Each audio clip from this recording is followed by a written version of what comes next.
तो दोस्तों स्वागत है आपके अपने चैनल टॉपिक स्टडी पर।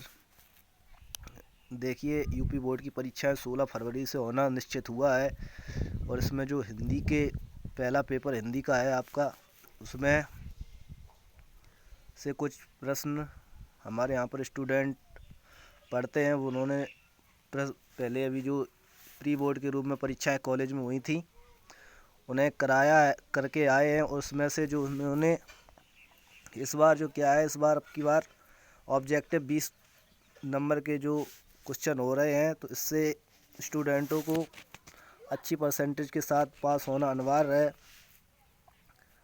और हमारे यहाँ पर स्टूडेंट ये पेपर दे के आया प्री बोर्ड का। इसने जो टिक लगे इसमें कुछ इसके सही है और कुछ गलत है, और बोला सर इसको हल आप करा दो। तो दोस्तों इस स्टूडेंट का हम पेपर हल कराने जा रहे हैं। अगर आपको भी अच्छे नंबर के साथ पास होना है तो हमारे चैनल को, यूट्यूब चैनल को सब्सक्राइब करें और शेयर करें ताकि दूसरों का भी भला हो। तो चलिए बढ़ते हैं प्रश्न की ओर। प्रश्न दिया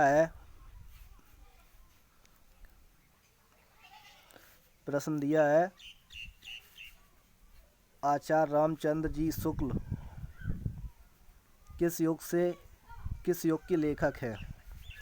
ऑप्शन आपको दिया है ए भारतेंदु युग, बी द्विवेदी युग, तीसरा जो दिया है वो शुक्ल युग, और चौथा दिया है वो शुक्लोत्तर युग। तो इसका जो राइट आंसर रहेगा तीसरा, शुक्ल युग से संबंधित है। ठीक है, शुक्ल युग से संबंधित है। अगला प्रश्न क्या है, अगला प्रश्न देखिए। अगला प्रश्न है गोदान किस विधा की रचना है। गोदान किस विधा की रचना है, यह प्रश्न है। इसका विकल्प है एक आलोचना, दूसरा है कहानी, तीसरा है उपन्यास और चौथा है निबंध। तो इसका सही आंसर रहेगा उपन्यास। गोदान और गबन मुंशी प्रेमचंद द्वारा लिखित उपन्यास थे, गबन और गोदान। ठीक है, अगला प्रश्न देखिए क्या है। अगला प्रश्न है कंकाल किसकी रचना है। कंकाल किसकी रचना है, और आपका विकल्प दिया है एक रामधारी सिंह दिनकर, इनको दिनकर के नाम से शॉर्टकट नाम दे दिया, इनका पूरा नाम है रामधारी सिंह दिनकर। दूसरा है महादेवी वर्मा, तीसरा है जयशंकर प्रसाद और चौथा है आचार्य रामचंद्र जी शुक्ल। तो कंकाल जयशंकर प्रसाद की रचना है। ऑप्शन नंबर 3 आपका राइट रहेगा। अगला प्रश्न देखिए क्या है। अगला प्रश्न है आवारा मसीहा जीवनी के रचनाकार हैं। एक अमृत राय, दूसरा है शिवरानी देवी, तीसरा है विष्णु प्रभाकर और चौथा है शरत चंद्र। तो इसका जौन आवारा मसीहा विष्णु प्रभाकर द्वारा लिखित जीवनी है, इसका तीसरा ऑप्शन राइट रहेगा। बढ़ते हैं अगले प्रश्न की ओर। अगला प्रश्न देखिए क्या है। खड़ी बोली पथ के साथी रचना की लेखिका है। लेखिका की बात करिए तो महिला लेखिका होगी इसमें। ठीक है, तो ऑप्शन आपको दिया है।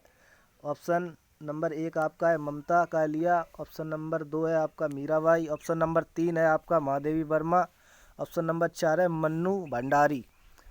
तो इसका जो पथ के साथी लेखिका थी वो थी महादेवी वर्मा। इसका आपका तीसरा विकल्प राइट रहेगा। देखिए अगला प्रश्न क्या है। खड़ी बोली हिंदी महाकाव्य है। खड़ी बोली हिंदी महाकाव्य है, और विकल्प है आपका एक कामायनी, दूसरा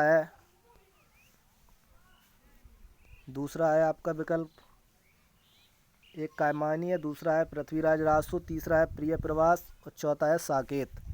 तो इसका तीसरा विकल्प राइट रहेगा। प्रिय प्रवास प्रथम महाकाव्य खड़ी बोली का है। अगला प्रश्न देखिए क्या है। अगला प्रश्न है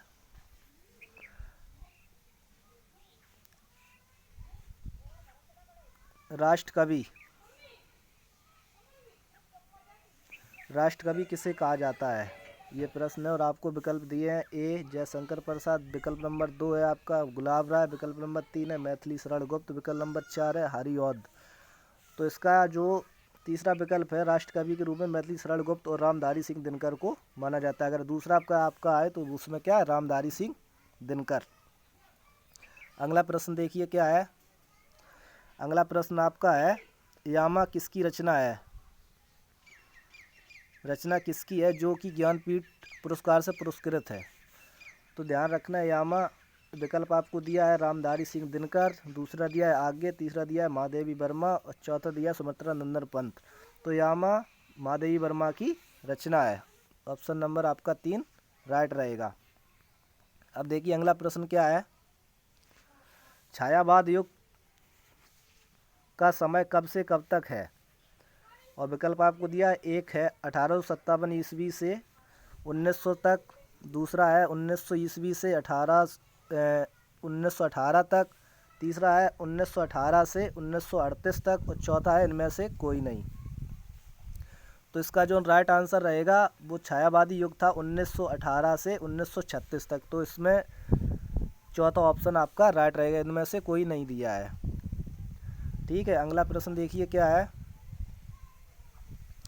अगला प्रश्न पूछा है, बिहारी किस युग के कवि हैं, बिहारी किस युग के कवि हैं।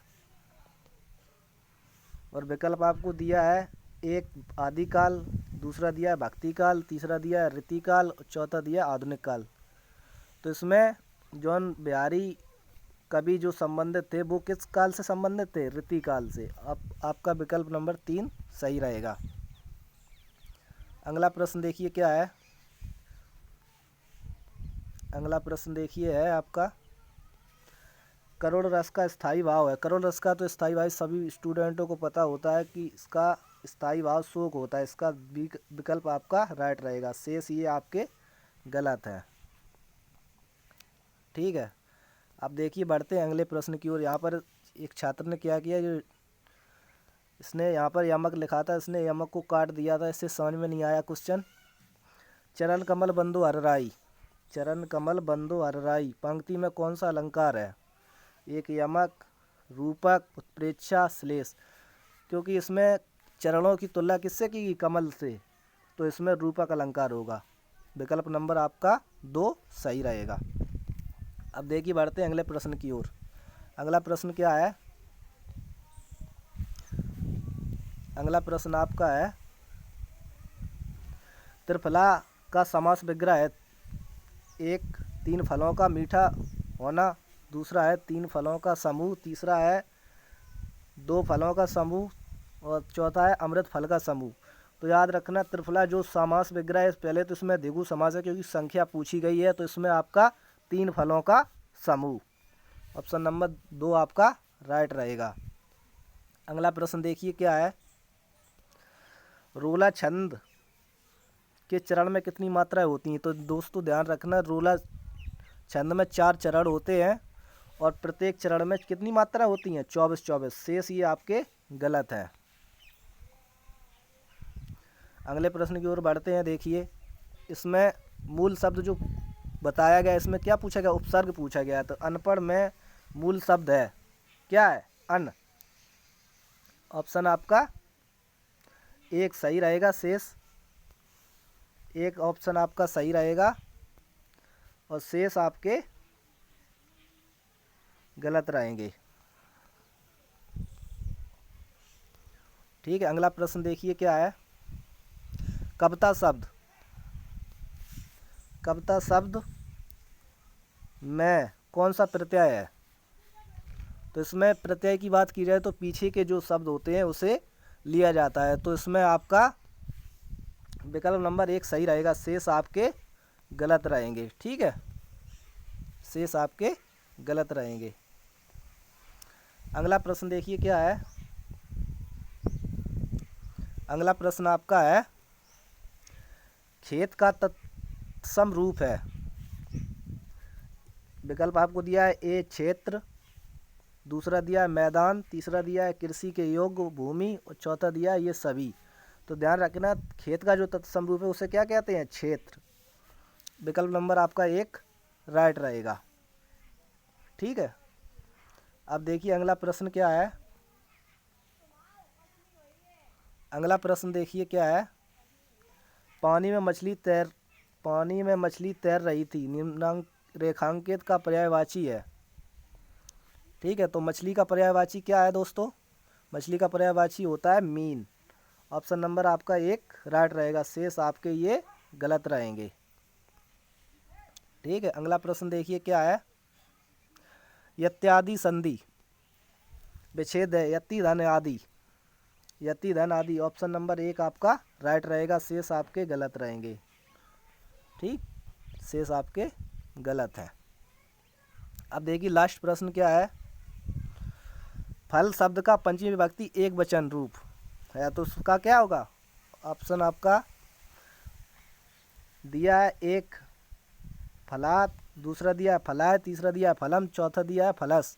तो इसमें एक वचन और प्रथम पंचमी विभक्ति में एक रूप होता है फलात से। ऑप्शन आपका 1 राइट रहेगा। तो दोस्तों अगर आपको वीडियो अच्छा लगा हो तो वीडियो को शेयर करें और हमें सब्सक्राइब करें, क्योंकि इस बार अगर आपको अच्छे नंबर लाने हैं तो दोस्तों ध्यान लगा के अच्छे से पढ़ाई करें।